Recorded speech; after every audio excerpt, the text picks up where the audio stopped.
Libercast presenta una producción de Libertópolis, donde nuestra misión es promover un mundo de personas libres y responsables en búsqueda de su felicidad.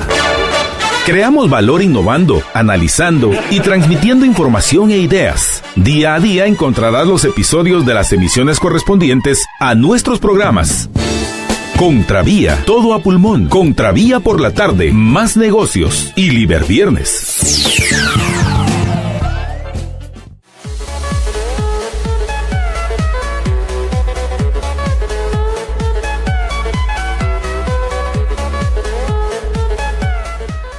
Muy buenas tardes, es un gusto estar con todos ustedes. Arrancamos Contravía por la tarde. Les habla María Dolores Arias y voy a estar acompañándolos durante esta hora, si ustedes me lo permiten, en el cual vamos a hablar de varios temas. Vamos a hablar acerca de lo que está sucediendo aquí en la ciudad, también lo que está sucediendo en los alrededores y internacionalmente. Así que bienvenidos, gracias a todos quienes ya se están conectando a través de nuestra transmisión en Facebook. Muchas gracias a quienes se conectan también a través de YouTube en nuestro canal Libertópolis, también bienvenidos, y a quienes se conectan a través de Twitter @Libertópolis, a través de Periscope, también bienvenidos. Así que todos bienvenidos, y obviamente a quienes nos escuchan a través del tránsito por la 102.1 FM, bienvenidos. Respire profundo y permítame que lo acompañe en este tráfico de la ciudad. Una tarde algo especial, ha estado seminublada con mucha bruma, así que pues esto hace que el calor pues se sienta aún más pesado en estos momentos. Así que permítame que lo acompañe durante este tiempo. Vamos a hablar acerca de las principales noticias, tendremos invitados con los que estaremos hablando acerca de la neurociencia y la educación, cómo estas dos disciplinas se pueden unir y para poder obtener mejores resultados. Así que de eso vamos a estar platicando con ustedes. Y hoy quiero platicarles acerca de un enfrentamiento. Pues resulta que hubo un enfrentamiento, esto en Nahualá, debido a un conflicto de tierras. Al menos esto es lo que se está hablando, de que posiblemente se trate de un conflicto de tierras y que esto pues originó que desafortunadamente pues hubieran víctimas que lamentar, una persona fallecida, 4 heridos. Esto es lo que se está reportando en el caso de lo que sucedió en Nahualá. Un muerto, 4 heridos. Los pobladores de Nahualá al parecer hay problemas con los límites entre en Nahualá y Santa Catarina, Ixtahuacán, y esto hace que pobladores de Santa Catarina hayan incendiado parte de la zona limítrofe. Esto pues ocasionó pues molestias, ocasionó disturbios. Una persona desafortunadamente falleció, y pues como medida de protesta los habitantes de Nahualá cerraron la carretera interamericana en el kilómetro 160. Y como usted se imaginará, se volvió una locura esta área. Hubo pues muchos vehículos detenidos a raíz de esta situación. Las autoridades pues llegaron a recabar informes para el Ministerio Público, la Policía Nacional Civil, y estaban en mesas, en diálogos para ver cómo resolvían esta situación. Los bomberos voluntarios fueron quienes cubrieron esta emergencia y trasladaron al hospital a 4 personas heridas, y pues desafortunadamente, como les digo, una persona falleció. Al parecer este conflicto pues ya es de años, y como les hablaba, es por situaciones de límites entre los municipios. Esto se registró en la cumbre de Panquish, y pues hubo, como les digo, disparos. Una persona fallece. Se toma la carretera interamericana, el kilómetro 160, en señal de protesta y para que llegaran las autoridades. Situaciones que no se han resuelto: la falta de certeza jurídica, la falta de certeza en cuanto a la propiedad, la falta de impartición o impartir justicia, y todo esto pues genera desafortunadamente fallecidos. Por otro lado, los bloqueos que pues también afectan a personas que pues no tienen nada que ver en el asunto, y esto lo toman como una medida de de presión para que las autoridades se presenten. ¿Qué más está sucediendo? Bueno, pues resulta que hoy en el juzgado de mayor riesgo se efectuó la audiencia de ofrecimiento de prueba, esto por parte del Ministerio Público y también por parte de los abogados defensores de este caso. El caso es Odebrecht, en el cual pues el MP puso como medios de prueba 339 medios, 20 testigos, 139 documentos, un perito y 179 medios de prueba material. Todo esto para que sea tomado en cuenta en el momento de desarrollarse ya el juicio. En este momento, pues lo que haría este juzgado, que está a cargo de la juez Erika Lorena Aifán, pues sería revisar todos estos medios de prueba, todo esto que presentan ambos, tanto el Ministerio Público como los abogados defensores, para entonces determinar cuáles serían los que se utilizarían en el momento del juicio. Estas van a ser las que, como les digo, va a analizar el juzgado para ver cuáles son. Ahora, ¿de qué se trata este caso Odebrecht? Yo no sé si usted recuerda cuando se anunció con bombos y platillos durante el gobierno de Otto Pérez Molina que por fin, que ahora sí, ya se iba a ampliar la carretera, en el caso se iba a hacer de Cocales hasta Tecunumán. Pues bueno, resulta que esta era parte de esta negociación que se hizo con diferentes empresas en las cuales estaba metida Odebrecht, y lo que el Ministerio Público está acusando a los sindicados es que recibían dinero por medio de fraccionamiento de los contratos, los cuales fueron suscritos en diciembre de 2012 y en noviembre de 2013, y fueron hechos entre el Ministerio de Comunicaciones y Odebrecht. Por estos contratos fraccionados, pues las personas sindicadas recibían dinero de sobornos para poder obtener estos contratos. Y esto pues va aunado a lo que sucedió en Brasil, en el cual pues estalla toda esta trama, este trama de corrupción y de sobornos por parte de esta empresa a nivel internacional, en la cual pues tenían una sección, imagínense, una sección llamada sector de operaciones estructuradas. En esta sección que tenían, o este departamento que tenían dentro de la misma Odebrecht, lo que se dedicaban era a generar todas estas estructuras para poder pagar los sobornos, para poder obtener los contratos. Sin embargo, yo me sigo preguntando por qué seguimos insistiendo que es el gobierno el que debe generar la infraestructura. ¿Por qué seguimos insistiendo que es el gobierno el que debe hacer estas concesiones o hacer estos contratos, si ya vimos lo que sucede, y no solo en Guatemala, sino en buena parte de Latinoamérica? Y esto pues es lo que se está ahora dilucidando, se está en esta audiencia de ofrecimiento de pruebas. El MP presenta sus pruebas, los abogados defensores presentan las suyas, la juez del juzgado de mayor riesgo evalúa todas estas y determina cuáles son las que irán o serán aceptadas para el proceso. La Fiscalía contra la Corrupción sostiene que los entonces funcionarios fueron quienes contactaron a Odebrecht para exigir un 7.5% de los 17, casi 18 millones de dólares que fueron asignados al proyecto. Como les decía, este proyecto es el que de la ampliación a autopista del tramo Cocales hasta Tecunumán. Y que por fin, y que tanta falta hace, definitivamente hace falta tener mejores carreteras, mejor infraestructura. Esto imagínense en el 2012, cuando todavía ni se hablaba de todo lo que ha sucedido a raíz de este caso, que supuestamente no se le puede meter mano a esta área.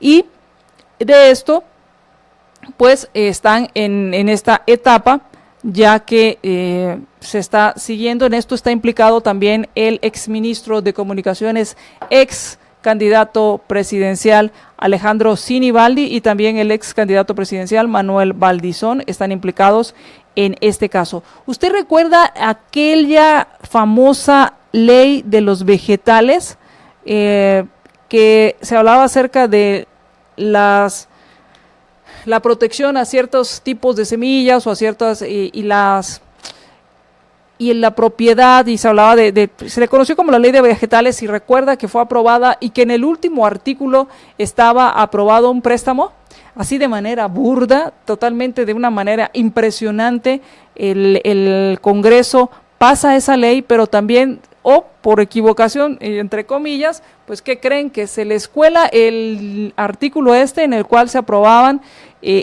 un préstamo para pagar el contrato.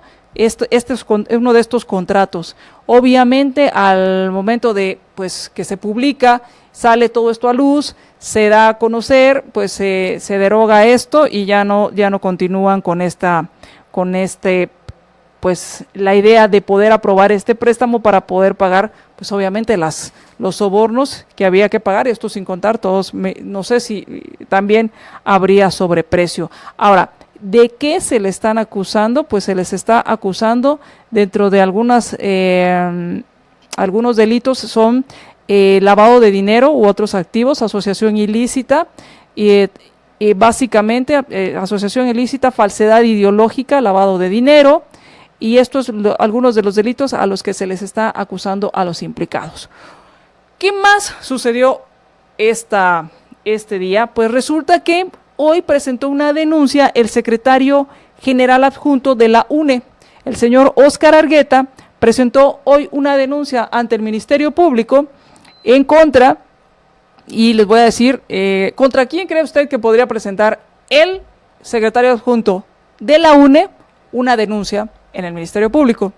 Pues bueno, la primer denunciada es la exfiscal Telma Aldana, el jefe de la FESI, Juan Francisco Sandoval, el exsuperintendente de la SAT, Juan Francisco Solórzano Fopa, el fiscal Andrei Vladimir González, y esta denuncia la presenta este señor, el secretario general adjunto Óscar Argueta, por haber presentado una denuncia contra Sandra Torres, considerando que esta denuncia era espuria, y por consiguiente los indica o los acusa de los delitos de simulación de delito, abuso de autoridad, asociación ilícita, revelación de información confidencial o reservada. Este último, supongo yo que es a raíz de aquel famoso tuit que publica el señor Solórzano Fopa, en el cual habla acerca de la posible denuncia, o habla de una denuncia para quitarle el antejuicio a la señora Sandra Torres, y se da a conocer, o este tuit es publicado antes de que se den todas estas situaciones. A raíz de esto, pues, por eso se habla que podría haber cometido el delito de revelación de información confidencial o reservada. Esto, pues, ya ha sido presentado ante el Ministerio Público y se tendrá que dilucidar si se cometieron o no estos delitos. Hay que recordar que cuando se presentó esta solicitud de antejuicio, y recuerden que era por el financiamiento electoral ilícito, la señora Sandra Torres, el 6 de febrero, salió dando una conferencia de prensa, y dentro de esta conferencia de prensa, o dentro de estas declaraciones que dio en esa conferencia de prensa, pues hablaba acerca que era la exfiscal Telma Aldana la que aún tenía mucho poder o mucha influencia en el Ministerio Público, y por consiguiente era quien había movido los hilos para que se presentara esta denuncia, y que la FESI presentara esta denuncia en conjunto con la CICIG contra ella para generarle una animadversión por parte de los electores, y por consiguiente pues robarle o hacerle perder las elecciones. Y si usted, no sé si recuerda que en esta conferencia también ella dijo que no se iba a dejar robar las elecciones, que esto era espurio, y que por consiguiente era la señora Aldana la que le tenía miedo en las elecciones, y que por consiguiente estaban tratando de bloquearle el paso. Y esto fue parte de lo que dijo la señora Aldana al respecto. Otro de los temas que también me parece interesante y que tiene que ver con el proceso electoral, se lo voy a contar cuando regresemos del corte.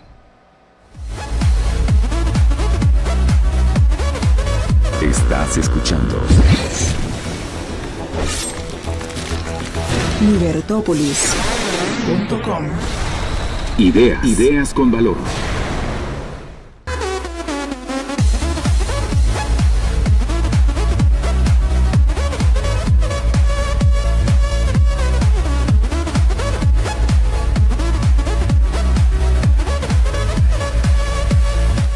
Pues bueno, regresamos a Contravía PM, les habla María Dolores Arias, muchísimas gracias a quienes ya están compartiendo nuestra transmisión, sigan compartiendo, saludos a Miguel Luna, un gran saludo para ti, muchas gracias, saludos también a Agus Ramírez, también un saludo para ti y saludos también a nuestro compañero y amigo Jorge Jacobs. Y saludos a Ida Reyes, qué gusto saber de ti, gracias por compartir, sigan compartiendo, compartan nuestra transmisión. Y como les contaba, otro tema, hablando de los procesos y hablando de si le ganaban las elecciones o no, pues resulta que posiblemente el Partido Liberal Guatemalteco quede fuera de las elecciones, esto debido a errores administrativos, y esto haría que, si es que queda fuera de las elecciones, pues no podría ser cancelado, de acuerdo a las reformas de la ley electoral, estas reformas del 2016, en la cual establece que un partido que no participe en las elecciones o que no presente candidatos o que no obtenga alguno de los distritos, algún diputado en alguno de los distritos, pues entonces sería cancelado. Entonces esto es una de las situaciones que se está dando alrededor del Partido Liberal Guatemalteco, el cual, pues, si esto se llegara a confirmar, pues quedaría fuera de las elecciones y quedaría también, no solo fuera, sino cancelado. De esto, pues, estaremos abordando y estaremos averiguando más al respecto para poderles contar qué es lo que está sucediendo. Y bueno, una noticia internacional, esta está vinculada con aquellos que alguna vez, estoy hablando de los 90s, sí, en los 90s hubo una serie que se llamaba Beverly Hills 90210, que fue una serie muy exitosa durante esta época, en el cual hablaba de unos jóvenes millonarios que vivían su vida en el high school y cómo la vivían. Pues resulta que uno de estos personajes, Dylan, él, el actor que interpretaba a este personaje, murió a la edad de 52 años, esto a consecuencia de un derrame cerebral. Luke Perry falleció en el hospital St. Joseph en Burbank, California, pues rodeado de su familia y familiares cercanos.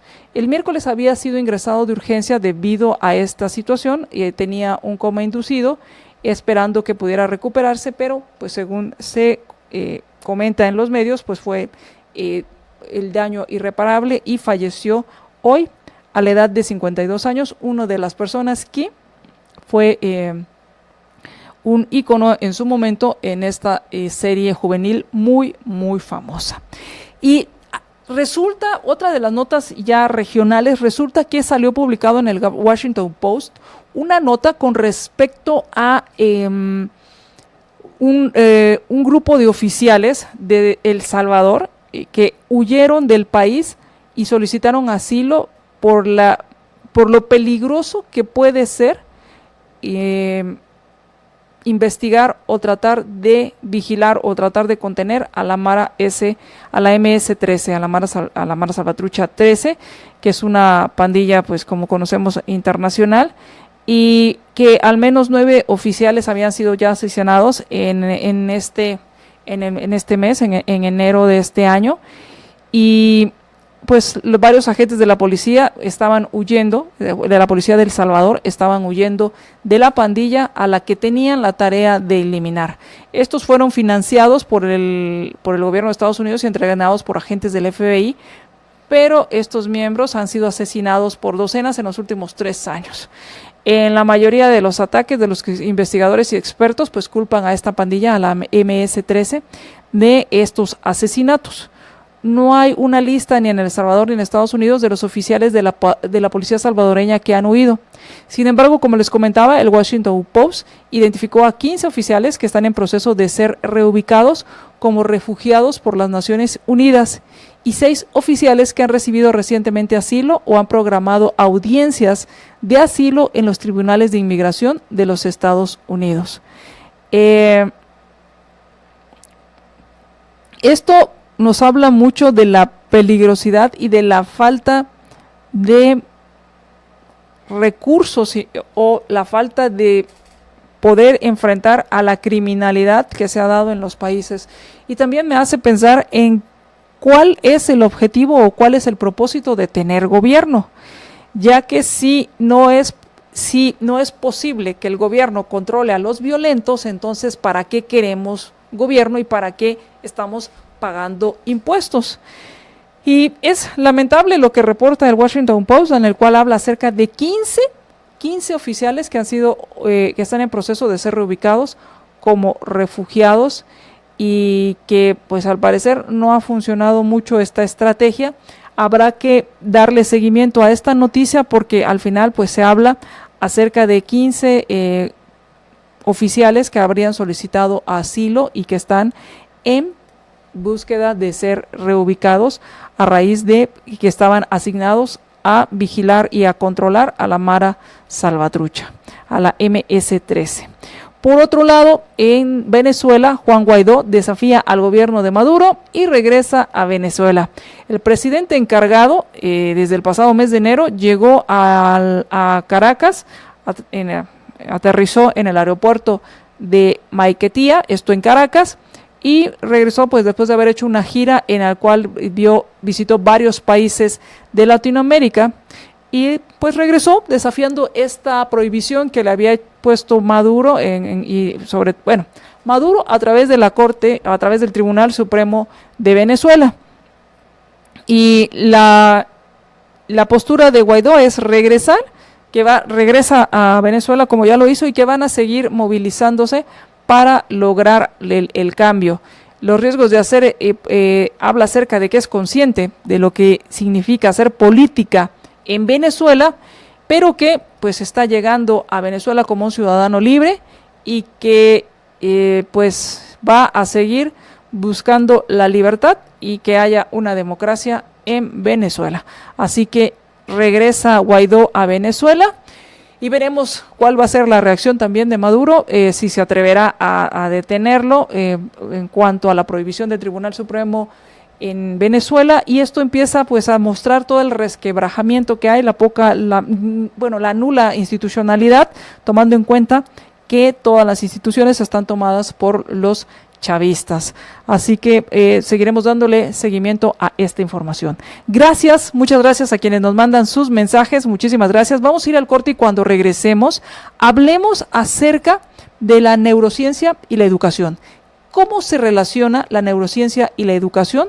De eso estaremos platicando cuando regresemos del corte. Muchísimas gracias a Carmen Contreras, gracias por sus saludos. También a Pedro Zapón, buenas tardes también para ti. Y gracias por compartir nuestra transmisión. Sigan compartiéndola. Regresamos. Ahora puedes ver todos los programas de Libertópolis por Facebook Live. Facebook.com/Libertópolis. Transmisiones de Libertópolis por Facebook Live en directo. Disfruta de nuestros programas y dale compartir.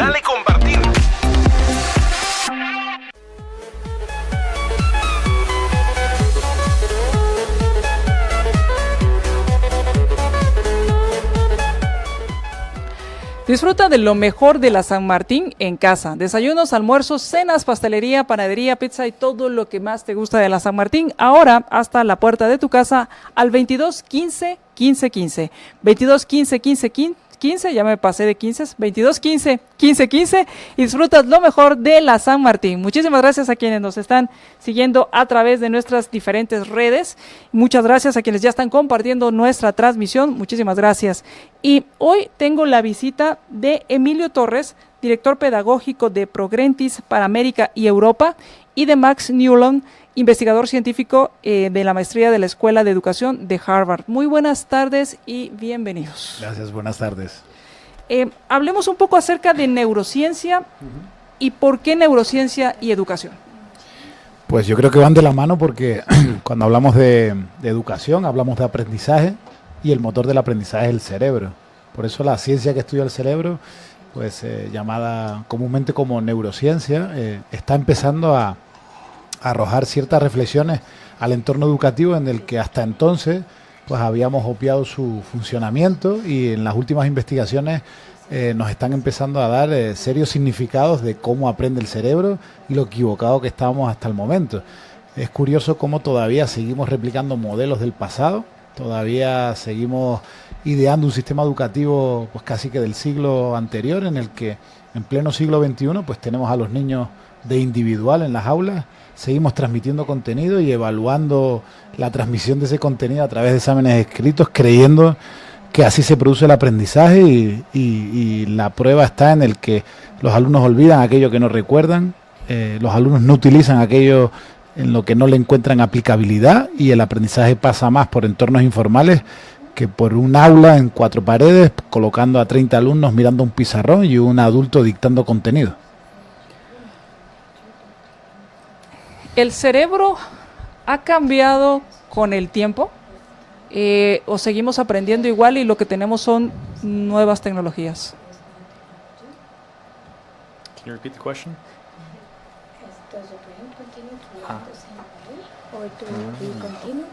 Okay. Le están repitiendo la pregunta ahorita en inglés para poder... Sí. Okay.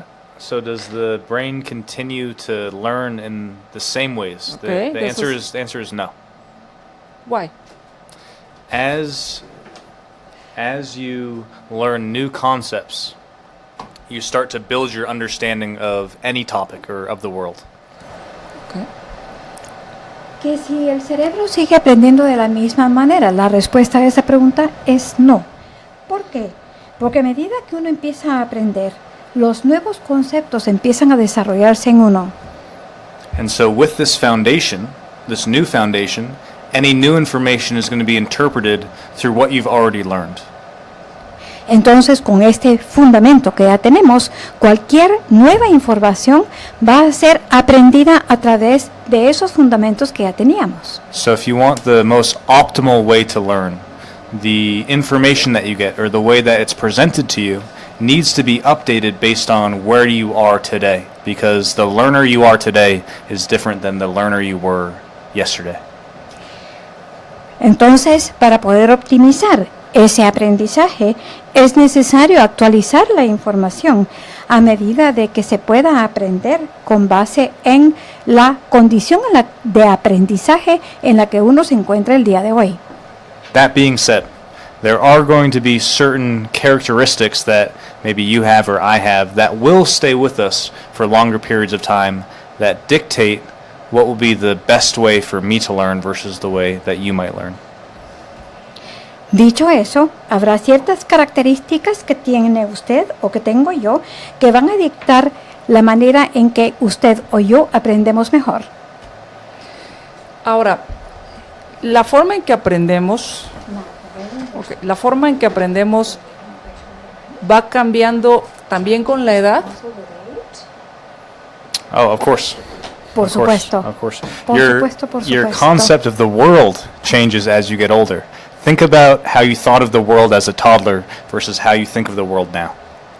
Por supuesto que cambia. Los conceptos del mundo cambian con la edad. Piense en qué visión tenía de usted de la vida cuando era una niña pequeñita y piense en qué visión del mundo tiene ahora. The way you make sense of the world around you changes as you get older.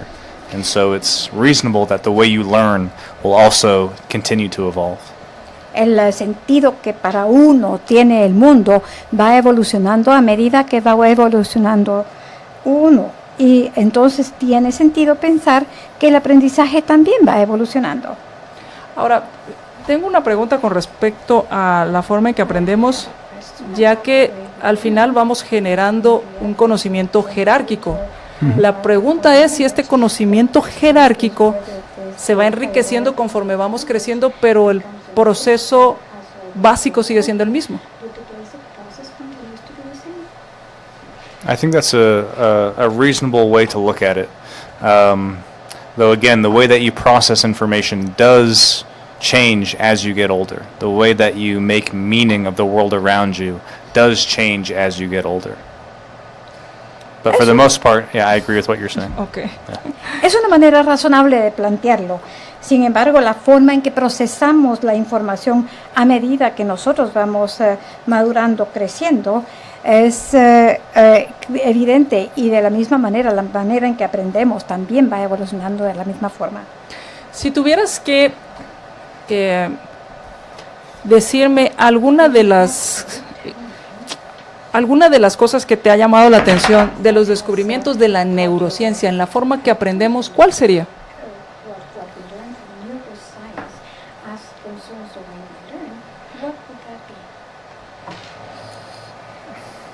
So we are on the frontier, Progrentis and Branco are on the frontier of neuroscience and education. Nos encontramos en la frontera de la neurociencia y la educación.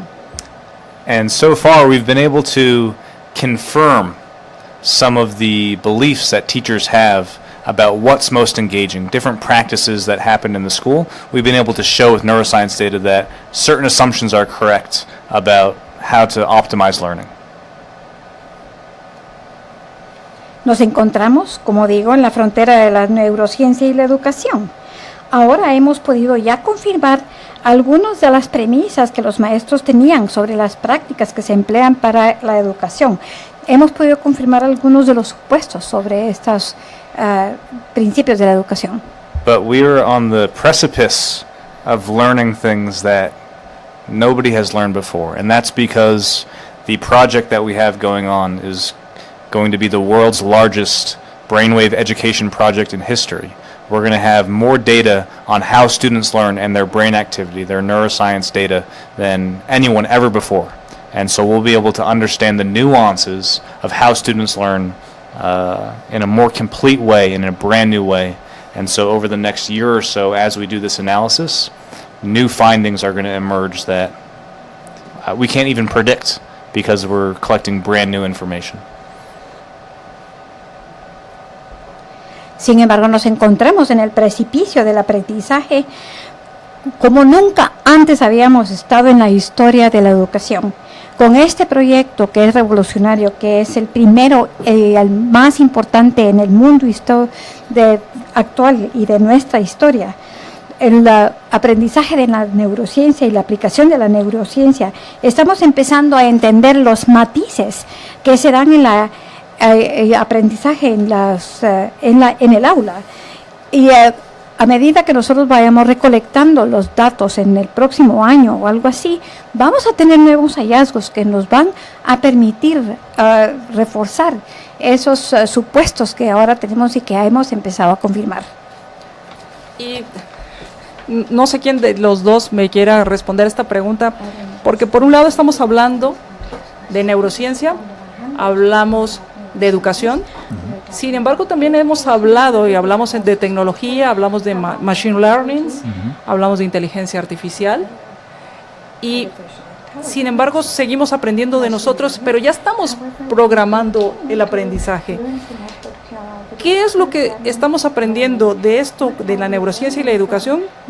¿Y qué aprendemos también de estas tecnologías de aprendizaje para programar máquinas? Realmente estamos, como decía Max, ante un momento de vértigo donde la investigación está empezando a darnos indicios de que tenemos no solo que reprogramar máquinas, sino reprogramar el aprendizaje. La tecnología debe convertirse como una herramienta facilitadora en el que no solo en un proceso de aprendizaje, sino en el día a día nos permita ayudar desde elementos muy diferentes a antes de tener la propia tecnología. Y la posibilidad de integrarla nos está permitiendo, con el estudio que estamos trayendo a Guatemala, es la posibilidad única de personalizar el aprendizaje. Si todavía un adulto sigue dependiendo el aprendizaje de 25 niños en un salón de clase, obviamente esto hace ralentizar los procesos de aprendizaje, la no adaptabilidad a cada uno de ellos, y el estandarizar un modelo en el cual el alumno lo piensa, el profesor lo piensa con toda su buena voluntad, pero obviamente nos estamos dando cuenta por la investigación de la neurociencia que cada cerebro tiene rutas diferentes para generar aprendizaje. Nos vamos quizás a la teoría de Howard Gardner en torno a las inteligencias múltiples. En el aula tenemos niños más contemplativos, niños más naturistas, niños más lógicos, niños más kinestésicos, niños que necesitan movimiento, o hay niños que se expresan mejor a través de una coreografía que por un razonamiento lógico-matemático. Entonces, el idear rutas en torno a estas rutas de aprendizaje, en el que el cerebro a nivel neuronal está demostrando que existen conexiones sinápticas a estímulos diferentes, la educación tiene una oportunidad tremenda de personalizar el aprendizaje. Y ahí viene tu pregunta, la tecnología y la manera en la que nosotros programamos la tecnología tiene que tener un fin último y es la mejora no solo de la ruta del aprendizaje, sino en el día a día del ser humano en torno a cómo está usando esta tecnología para mejorar su calidad de vida. Do you want something more? ¿Quiere agregar algo? Would you like to add something? I think I can share a little bit more about the research that we've already done in neuroscience and education. Me parece que puedo compartir un poco más acerca de la investigación que hemos realizado en neurociencias y educación. So I'll give you an overview of some of the findings that we've already seen. One of the first findings that we found was the students whose brains are most engaged are also the students who are performing the best in the classroom. Y le voy a dar un vistazo general de algunos de los hallazgos que hemos visto. Los estudiantes que están más enganchados en lo que están aprendiendo en clase son los que muestran mejores resultados, mejor rendimiento a la hora de las pruebas. So if a student starts to becoming unengaged in the classroom, this is probably an indication that they're not going to have the best learning outcomes. So what should a teacher do? They can actually check in with that student when attention level drops in order to re-engage them so that we can have higher engagement in the classroom and better learning outcomes. In fact, this was the concept for a study we did with MIT. Cuando un chico está muy conectado, entonces su resultado, su rendimiento va a ser mejor. Sin embargo, ¿qué pasa cuando empieza a decaer esa atención? Cuando empieza a ya no estar tan enganchado, tan atento a la clase. ¿Qué es lo que el maestro puede hacer en ese caso? Bueno, lo que puede hacer el maestro es buscar reengancharlo, tratar de motivarlo nuevamente para volverlo a reenganchar, porque si no pasa eso, el estudiante lo más probable es que su rendimiento no sea tan bueno. Y esto es una de las investigaciones que nosotros hemos hecho en MIT. So one of the things that we're now looking forward to is in this project we have going on with Progrentis, which has hundreds of different types of learning tasks. If we're measuring the cognitive activation or we're measuring the brain activity of students doing hundreds of different tasks, what can we discover? We can discover which types of tasks are most engaging maybe for most students, but then we can also figure out based on the type of learner which tasks are most engaging. And this is going to be, one of the first ways in which neuroscience helps to create truly personalized learning.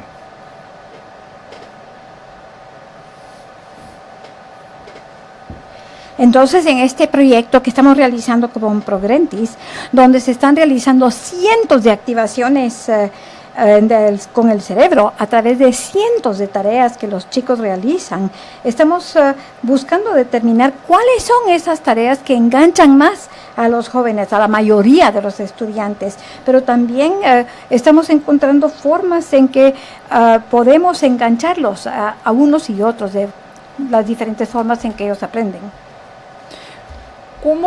¿Cómo logran estas mediciones? ¿Cómo sé que van a lanzar un estudio? ¿Por qué en Guatemala? ¿Por qué elegir a Guatemala? Sí, fíjate que el estudio se inicia en el año anterior en Estados Unidos y China con las primeras datas a nivel general. Y en esta unión con Progrentis lo que ofrecemos a la investigación es un protocolo de activación cognitiva a través del entrenamiento de destrezas básicas, de skills básicas para el uso eficiente de la información.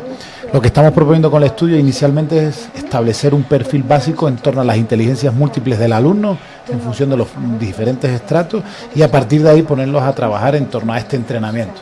Trabajamos destrezas básicas como deslizamiento visual, ampliación del campo ocular, técnica propia que ancla la comprensión lectora para a partir de ahí otro tipo de destrezas que nos llevan a niveles competenciales de nivel superior. Lo que estamos haciendo es ver qué inteligencias múltiples tiene potencial el alumno, qué nivel de éxito tienen diferentes destrezas y ahí añadirle un elemento desde la neurociencia que es el nivel de enganche y el nivel de la atención que el alumno está generando en este entrenamiento. Lo que nos está permitiendo es demostrar el axioma básico que a mayor atención, a mayor enganche del alumno en un aula, en un salón de clase, va a mejorar el rendimiento escolar. Por tanto, estamos proponiendo de forma concreta una posibilidad a la escuela de generar un entrenamiento para estas destrezas fundamentales en el desarrollo competencial de un alumno a través de elementos propios e in situ de cómo el cerebro está funcionando en cada activación. Un niño no se activa igual cuando resuelve un problema matemático que cuando está resolviendo un problema lingüístico o está haciendo una lectura comprensiva para resolver a una serie de preguntas que cuando está haciendo un ejercicio lógico-matemático. Y esta data nos está permitiendo, por un lado, entender la diversidad del cerebro de cada niño y por otro lado, cuál sería la ruta personalizada para cada uno de ellos que nos haga maximizar la adquisición de estas destrezas básicas. ¿Cuánta data se necesita recabar para poder establecer este perfil? Pues fíjate que los investigadores senior nos hablan de que a partir de una muestra superior a 800 niños ya es suficiente, pero nos estamos queriendo ir a hacer una comparativa mucho mayor.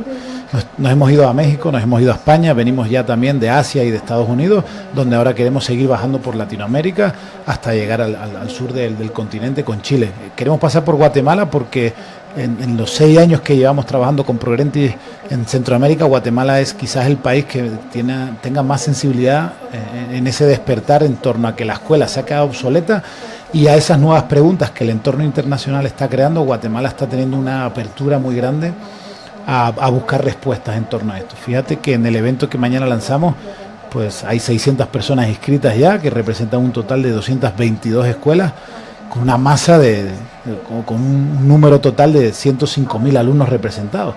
Esto es un indicador que no solo el tema neurociencia llama la atención, sino que la respuesta concreta que este estudio está lanzando puede ofrecer una oportunidad grande a dar respuesta a cómo el alumno aprende y a cómo la escuela tendría que atender a esta personalización del aprendizaje para una renovación de un sistema educativo que lleva muchos años mirando al pasado y de alguna manera se ha quedado obsoleto.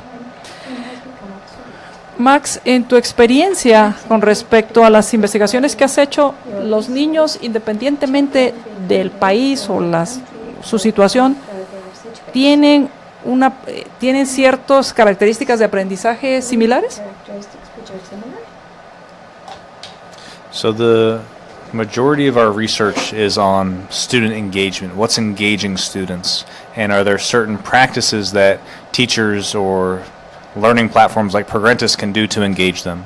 And so far, we have seen that there are commonalities between many students. En la investigación nosotros nos enfocamos en el enganche que puede tener la educación con los chicos. En las prácticas que lleva a cabo Progrentis es analizar cómo engancharlos, es lo que se puede lograr y estamos haciendo muchísimo estudio en ese sentido. But it's going to be the completion of this research project that we're doing with Progrentis that I think will actually be able to answer this question, because we'll finally have enough data from enough unique populations of students around the world to be able to answer this question. Okay. Pero me parece que es la investigación que estamos realizando con Progrentis la que nos va a ayudar a responder esta pregunta, porque estamos acumulando muchísimos datos de diferentes partes del mundo que nos va a llevar a esta respuesta. Has hablado de cómo enganchar, de cómo hacer relevante lo que uno está haciendo como profesor o los profesores lo que hacen con los estudiantes. ¿Cómo no caer en el punto de este dilema que algunos profesores manejan en cuanto a mantenerlos entretenidos sin dejar de que aprendan? O sea, que no se vuelva un circo o solo un entretenimiento o un día de campo en clase. ¿Sí? Fíjate que cuando hablamos de enganche no hablamos únicamente de diversión o de felicidad en el aula, sino de crear entornos que emocionen y que despierten la curiosidad. Es la ruta básica para entender cómo se abre la ventana al aprendizaje y a la memoria, es la atención. Tenemos 3 tipos de atención. El ser humano tiene atención en alerta, que es la que tenemos justamente al despertar en la mañana y es la que nos acompaña hasta que cae el sueño. Tenemos una atención que se llama la atención de orientación, donde el ser humano necesita pues tomar la escalera, manejar el carro, ser capaz de orientarse en un entorno para poder andar. Y por otro lado tenemos la atención ejecutiva, que es la que está relacionada con el aprendizaje. Y esta atención ejecutiva tiene 2 variables fundamentales, una el foco y otra la sostenibilidad. Lo que necesitamos es el foco de un chaval. Y en el aula los profesores lo que hacen es atiende, le dicen a los niños cuando ven que su postura pues no es la que mejor muestra atención a la pizarra. Y yo digo que la atención no se reclama, la atención se conquista. Y para conquistar la atención necesitamos crear entornos sorpresivos, trabajar desde entornos inesperados para el alumno, desde entornos que les pueda motivar, que el lenguaje sea afín al lenguaje que ellos están manejando y sobre todo el digital, que es en este momento el que más les engancha. Y a partir de ahí, si creamos entornos emotivos, entornos que motiven. Despertamos la curiosidad del alumno y esa es la premisa básica para captar la atención de ellos. Una vez que tengamos su foco y seamos capaces de mantenerlo en el tiempo, el aprendizaje tendrá un foco de luz mucho más significativo que si esto no ocurriera. ¿El estudio que están realizando de Progrentis está dirigido solo a niños o también abarca adolescentes? Fíjate que estamos trabajando con una data de niños desde 10 años hasta 16. Okay. Estamos trabajando en una ventana de aprendizaje muy interesante. Están terminando todo su proceso lector para empezar te lo explico de otra manera, terminan de aprender a leer para empezar a aprender leyendo. Pronto, a partir de ahí es cuando los 10 años se convierten en una ventana muy interesante. La pubertad y el cerebro emocional, la parte límbica empieza a crecer en torno a la segregación de elementos y neurotransmisores que llevan información a la parte frontal de una manera mucho más significativa y nos ayuda a ver en función de la edad qué rutas cognitivas está usando cada uno y la atención cómo se manifiesta en las diferentes propuestas que estamos haciendo en esta investigación con Progrentis. ¿Qué tiempo les va a llevar a hacer toda esta investigación y empezar a tener estos resultados? Pues hemos iniciado en México y España debido a que tienen calendario internacional y ellos inician su año escolar en septiembre. Ya hemos empezado con casi 60 escuelas entre los dos países y llegamos a Guatemala aprovechando el inicio escolar para que podamos experimentar en 13 centros educativos abiertos a la propuesta con un total de 1.400 alumnos guatemaltecos. Esto nos va a llevar casi 6 meses aproximadamente para poder extraer las primeras conclusiones. Y estamos estimando que en torno a septiembre-octubre ya podremos ir generando las primeras publicaciones en torno a esas conclusiones que vamos a ir generando de la mano con los investigadores de Harvard y que Progrentis pueda aprovechar esa data y esas conclusiones para personalizar ese entrenamiento del que te hablaba antes. ¿Qué tan personalizado puede llegar a ser o visualizas que va a llegar a ser el aprendizaje al grado que se convierta, y tal vez, no sé si es correcta el ejemplo, se convierta como en esta hamburguesa que tú decides cómo la quieres armar? I think that interpretation was correct. Me parece que esa interpretación fue correcta. You bring up a really interesting point. I don't know if anyone has come up with a scale to measure how personalized learning is. That's actually an interesting point. Planteas un punto muy interesante. Yo no sé si alguien ha desarrollado una escala para poder determinar cuán personal puede ser el aprendizaje. That being said, taking into consideration multiple intelligence theory and taking into consideration moment by moment engagement with learning material, these two concepts together, I think, cover a significant amount of territory in the personalization space. Tomando en cuenta la teoría de las inteligencias múltiples y la medición momento a momento, me parece que se puede desarrollar un concepto de personalización bastante amplio. And so this is where we're starting. And once we master this, we're going to learn so much along the way that we'll be able to see what the next step is. How do we create even further personalization? But the idea, it's important not to forget, we're not doing personalization just for personalization's sake. We're doing personalization so that we can optimize the learning experience and the learning outcomes of our students. So we shouldn't get lost in personalization just because it's there. We need to remember the desired outcome, which is to create learning that's enjoyable, that's engaging, and that gets the results that we're looking for. Estamos apenas empezando a desarrollar estos estudios y los próximos pasos nos van a ir diciendo hasta qué grado podemos llevar la personalización. Sin embargo, es importante que no nos enfoquemos únicamente en la personalización por el hecho de la personalización misma. Es muy importante tener en cuenta que esa personalización lo que busca es obtener resultados óptimos en los estudios de los estudiantes y no solamente por personalizarlo solo porque ahí está. Y eso creo que lo vamos a ir logrando a través de estos mecanismos para ver cómo podemos cada vez más enganchar a los estudiantes y que puedan aprovechar al máximo su aprendizaje.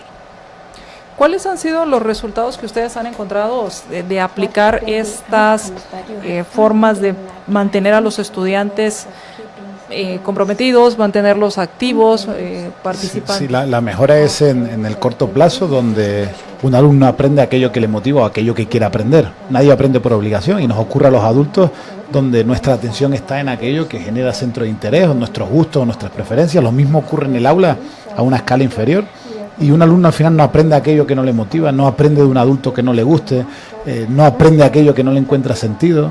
Un alumno de secundaria, de séptimo, octavo, te puede preguntar: oye, profe, ¿para qué sirven las ecuaciones de segundo grado? Y si la respuesta del profesor es: tú estudiate la que ya te servirá, ya perdió al alumno, ya perdió la motivación, porque no entiende el porqué.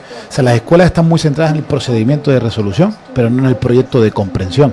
El para qué y por qué sirve lo que estoy haciendo, pues carece de sentido, porque vivimos como que en el corto plazo, donde hay que memorizar las tablas de multiplicar, pero no tenemos tiempo para explicarles el razonamiento y la utilidad que tiene en el día a día. Los niños saben muy bien que 7 por 7 es 49, pero cuando tú les planteas un problema donde tienen que aplicar la multiplicación como procedimiento básico de resolución, les cuesta mucho más.